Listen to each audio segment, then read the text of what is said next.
Hello friends, आप सभी का हमारे यूट्यूब चैनल पर स्वागत है। आज का जो हमारा टॉपिक है एक पोएम है जिसका नाम है लंदन, जिसे लिखा गया है सैमुअल जॉनसन के द्वारा, जिनका जन्म 18 सितंबर 1709 ईस्वी में यूनाइटेड किंगडम में हुआ था तथा उनकी मृत्यु 13 दिसंबर 1784 ईस्वी में यूनाइटेड किंगडम में हुई थी। तो आज हम लोग इस पोएम का समरी को हिंदी में पूरी तरीके से समझेंगे। ये जो पोएम है लंदन, इसको पब्लिश करवाया गया था 1738 ईस्वी में और इस पोएम में कुल 263 लाइन्स हैं। साथ ही साथ पोएम में 27 स्टेंजाज हैं और इस पोएम को लिखा गया है हीरोइक कपलेट में। और ये जो पोएम है इसमें नकल किया गया है किसका, ये जो जुविनल है उनके थर्ड सटायर का। जुविनल एक राइटर है जिनके थर्ड सटायर का नकल किया गया है सैमुअल जॉनसन के द्वारा। उसी चीज़ को यहाँ पर दर्शाया गया है इस पोएम में। ठीक है, जुविनल के थर्ड सटायर में यह बताया गया है कि ह्यूमरिसियस नाम का एक व्यक्ति रहता है जो रोम को छोड़कर क्यू में जाता है क्योंकि रोम के हालात ठीक नहीं थे। उसी प्रकार सैमुअल जॉनसन के इस पोएम लंदन में दो कैरेक्टर, पहला कैरेक्टर है स्पीकर और दूसरा है थेल्स नाम का एक व्यक्ति है जो स्पीकर के दोस्त रहते हैं। तो चलिए पोएम को स्टार्ट करते हैं। ये जो स्पीकर हैं वो अपने दोस्त का टेम्स नदी के किनारे इंतज़ार करते हैं जिनका नाम थेल्स रहता है। उनका दोस्त का नाम थेल्स रहता है, उनका इंतज़ार ये टेम्स नदी के किनारे करते हैं। ठीक है, अब ये जो टेम्स नदी है ये लंदन के बीचों बीच से होकर बहती है, जैसे आपको पता ही होगा। तो ये जो स्पीकर है वहीं पर थेल्स का इंतज़ार करते हैं क्योंकि थेल्स लंदन छोड़कर वेल्स, कैम्ब्रिया जिसको हम लोग वेल्स कह सकते हैं अभी कहते हैं, तो वेल्स जा रहा था। थोड़ी देर में उसके दोस्त जो है थेल्स वो टेम्स नदी के किनारे आ जाते हैं। उसके बाद दोनों कोई बैठकर जहाज़ का इंतज़ार करने लगते हैं। ठीक है, उसके बाद है कि स्पीकर जो है वह खुश भी था इस वक्त और उदास भी था। खुश इसलिए था ताकि उसका जो फ्रेंड है इन खराब परिस्थितियों वाला लंदन को छोड़कर वो कहाँ चला जा रहा है, कैम्ब्रिया वेल्स चला जा रहा है। ठीक है, जहाँ वह शांति से रह सकेगा।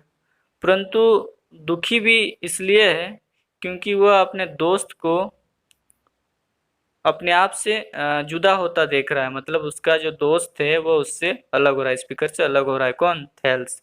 वे दोनों दोस्त नदी के किनारे ही बैठते हैं और पीछे मुड़कर लंदन को देखते हैं क्योंकि तब तक बोट आई नहीं थी, इस वजह से वे लोग वहाँ पर बैठे हुए थे। और थेल्स कहता है कि अभी का जो लंदन है वो पूरी तरह करप्ट हो चुका है और सरकार की जो पॉलिसीज़ हैं, नीतियाँ हैं, ये बहुत ख़राब हो गई है। मतलब ये दोनों जो हैं सरकार की, गवर्नमेंट की, लंदन के जो उस वक्त गवर्नमेंट था उसके पॉलिसीज़ के बारे में डिस्कशन करने लगते हैं।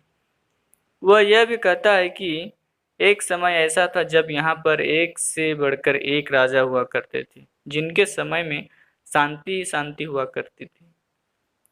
जैसे कि अल्फ्रेड द ग्रेट एक किंग थे पहले, इसके साथ साथ और बहुत सारे किंग हुए जो महान थे, जिनके नीतियाँ अच्छी थी। उनके समय में क्राइम बहुत कम हुआ करता था, लगभग ना के बराबर होता था। अच्छे लोगों की रेस्पेक्ट होती थी, सरकार की अच्छी नीतियाँ होती थी। परंतु अभी का जो लंदन है, अभी के समय का जो लंदन है, अपराध से भर चुका है। अमीर लोग कंटिन्यू अमीर होते जा रहे हैं, गरीबों को दबाकर कुचल कर। लोग भूखे मर रहे हैं परंतु कोई किसी का हेल्प नहीं कर रहा है। हमारे जो राजनीतिक लीडर हैं, नेता हैं, वे भी अमीरों और बुरे लोगों का ही साथ दे रहे हैं। गरीबों और अच्छे लोगों के साथ अन्याय हो रहा है। इसलिए थेल्स को ऐसा लग रहा है कि अब लंदन जो है पूरी तरह से बर्बाद हो जाएगा क्योंकि ज़्यादातर लोग स्वार्थी हो चुके हैं। लालच, अपराध, गुनाह, मर्डर, इन सभी कामों में लिप्त होते जा रहे हैं। अब फिर कुछ सोचकर जो थेल्स है वो कहता अपने दोस्त स्पीकर से कि काश मुझे ये जहाज़ ऐसी जगह ले जाए जहाँ शांति हो, अच्छे लोगों का सम्मान हो तथा मिलनसार लोग हो, जिससे जीवन अच्छे से व्यतीत हो, मतलब अच्छा से समय व्यतीत हो, उनका सम्मान और रेस्पेक्ट हो।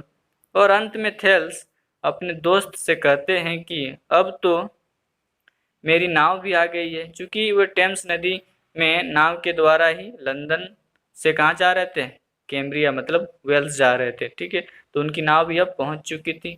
और ये वे जो थेल्स है वे कहते हैं कि इन सब मुद्दों पर बात करने का अब तो समय रहा नहीं, और ना ही बात करके कोई फायदा होने वाला है।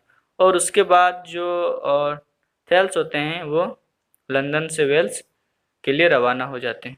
क्योंकि यहाँ पर जो सैमुअल जॉनसन है राइटर, उनका इस पोएम को लिखने के पीछे यह मुद्दा है, ये पर्पस है कि उस वक्त लंदन के जो गवर्नमेंट का जो पॉलिसी था वो बिल्कुल बदल चुका था, मतलब खराब हो गया था। पूरा देश अपराध की ओर बढ़ रहा था, अच्छाई समाप्त हो रही थी।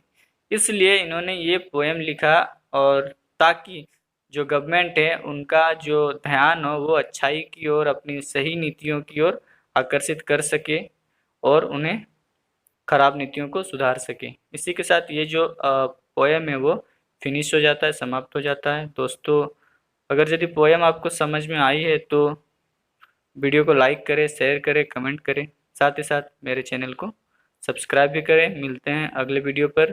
Thank you so much.